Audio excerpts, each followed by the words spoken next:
What's up, everybody? In today's video, I'm going to be going over the do's and don'ts to looking into getting you an Android heads-up display, as well as how to keep your factory rear view camera in the process. Now, I'm going to be real with you. This is part two to a two-part series. In the first video, I showed you on how to install the 2021 Sonata aftermarket Android head unit, and also some good tips to know just so you don't go through the same trouble that I went through. Don't forget to like and subscribe this video, as well as checking out the video description down below, so that way you can check out part one. Now, if you're only here to see how to keep your factory backup camera, please go ahead and check the timestamps down below, and that way you can skip to wherever you need to be. However, I'm gonna be real with you, this is pretty important information, and I think you should stick around to see what I have to say. Now, do's and don'ts about getting your aftermarket display. This is actually my factory one, as you can probably tell with the serial numbers and all that good stuff. Don't install this when it's 90 degrees outside. I made that mistake. This box right here gets very hot, and I'm assuming on most cars it's probably the same. Now, keep in mind, this doesn't just apply to the 2021 Sonata. This is actually for all of the ranges of Sonatas, as well as other makes and models outside of this. Now, in most cases, these displays are actually very similar. It's basically just a display, a program, and then a housing that fits your car specifically. Now, for all the newer cars that are making these like double screens and one giant solid like display, if you will, basically this may not necessarily work for you, only because I have yet to still see an aftermarket system where that's a thing. I'm not really too shocked if that becomes a thing, but you might end up having more steps in the process when trying to remove your dashboard. Now, when you are researching the screen, I got mine specifically from AliExpress. You can find it from Alibaba or Google or even Amazon. But when you are actually looking for this display, you don't have to spend a lot of money. And I need to emphasize that you do not need to spend a lot of money. You're going to see all the different specs. You're going to see all the different display types.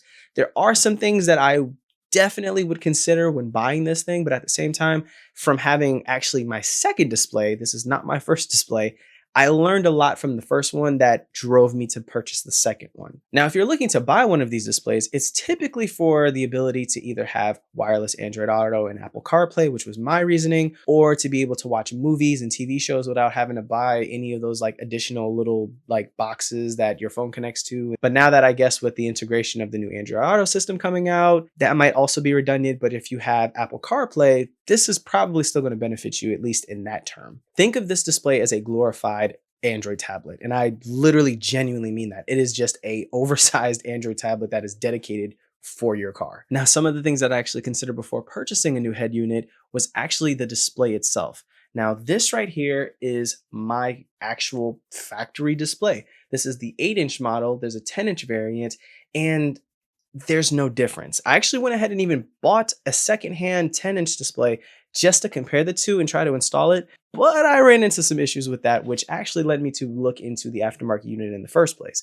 Now, with the original display, this one, and the 10-inch, the only real difference as far as the size goes, if you see right here, basically, this is where the start of it is on the driver's side, and this would essentially be the passenger side.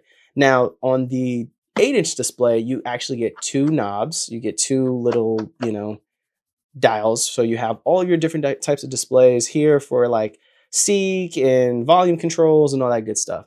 Now, the real difference as far as the display itself, in the 10-inch, you get rid of this section right here. So all of this, like this button and these buttons here, they are all effectively gone from this corner all the way down. So you're only getting 2 inches out of that.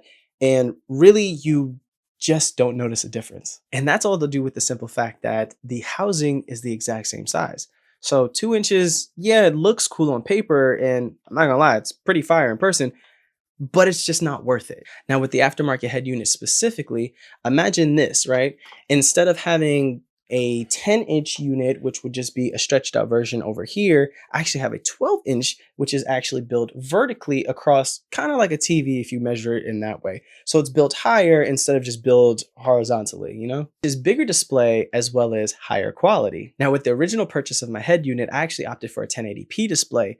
The factory unit is only 720p. My current unit is actually 2K, and let me tell you, you notice the difference. You see it, you see it, you see it. I cannot stress when I say you notice the difference. Now I'm going to be making another comparison video between the aftermarket as well as the factory one, so you guys can get a better idea, and I'll yap more and go into way more detail on that one. This one is just to kind of gloss over some of the things that you should probably look out for. And again, some of those other features would include things like Apple CarPlay and Android Auto wireless. I believe in a lot of newer cars that's becoming more of a standard thing, but at the time, specifically for the Sonatas, and I know a lot of people under the Hyundai brand can understand this, you have to physically plug it into a USB port, and it has to connect to your device. So if you have an iPhone or an Android, it has to connect to your device, and that's how you would go through the process of making that link happen. Now, you can also do a lot of cool things with these displays as well, aside from just Android Auto and Apple CarPlay. You can actually do bird's eye view. So if you know what the 360 system looks like, most of those systems actually support it. Other things like launchers and watching movies, Netflix, Hulu, literally the whole nine. That's probably one of the biggest reasons why you would want this. Another cool thing is you can add multiple cameras, like a rear facing, a front facing, an interior camera, and have it run all through your center display. And also keep in mind, this is just scratching the surface. I don't use most of those features, to be brutally honest with you. I mostly just wanted the Android Auto because I'm driving. So the fact that I have Android Auto up as a whole or Apple CarPlay, that's really all you need. And I think for most users, that's probably going to be the case. Now, here are some things to actually spend your money on. This right here is actually a USB port. Now, you wouldn't actually know that this is a USB port because simply it quite frankly doesn't look like one, but this is what it looks like internally, at least for my car system. Your car system might actually look a little different. So when you're doing your research on this, this is something to keep in mind, because with in addition of me getting this screen and this display, I actually did lose one of the USB ports in the process when upgrading to this new screen. However, buy another USB port, this thing was literally like maybe $1.50. Now, another thing would be this right here. These are new cabling for your actual system. And in this case, this also has a marking for a rear view camera.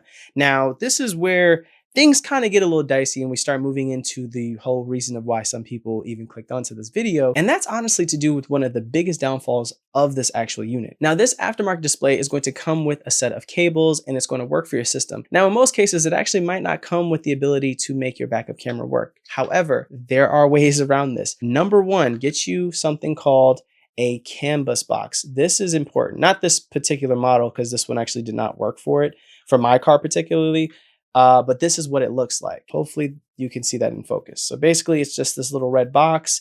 They have two connections, one at the top, one at the bottom. In most cases, you don't have to plug in both depending on your make and model. This is where the research is going to have to go a little further. However, we live in the information era and there are a lot of ways. You can even ask AI, let alone Google, on how to connect a CAN bus box. So this thing is basically acting as a secondary computer into your actual current computer of your car, because your car has a CAN bus built inside of it, and that's basically the brain of it. This is a secondary brain because this is not programmed directly into your car, at least not aftermarket out the gate. Now, in some cases, this is all you really need, but if you want to achieve continuing having your aftermarket backup display, this is how you do it. And this is the most important part. And I cannot stress this enough. You have to do your research. And if you're looking for a new display in the process, in some cases, you can get both. You can get the display plus the CAN bus. I know for a lot of the Toyota models specifically, this is already included. Even some of the Honda models, and I digress. The point is,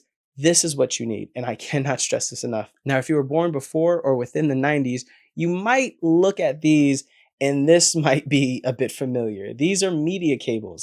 This is what scares a lot of people from even wanting to attempt this whole thing, because this looks scary and crazy and confusing as hell.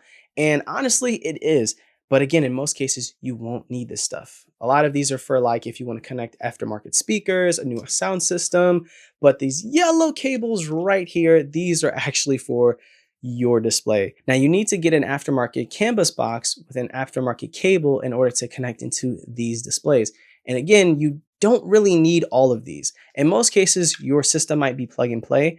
If you don't end up opting for a CAN bus box, you do have the ability to do something rather interesting. So again, most cases, these 360 systems will come included depending on how much you're willing to spend on the system. You can also buy these systems aftermarket to your aftermarket, as in like you can purchase it later. Think of it of like building a custom PC. You can just build onto your system as you go if you don't have the money all the way up front. Now, in some cases, you might also have to splice into this wire, the yellow one specifically. Now, for the Sonata specifically, you don't exactly have to do that. You just have to basically connect the yellow to the yellow and then connect that into the actual system.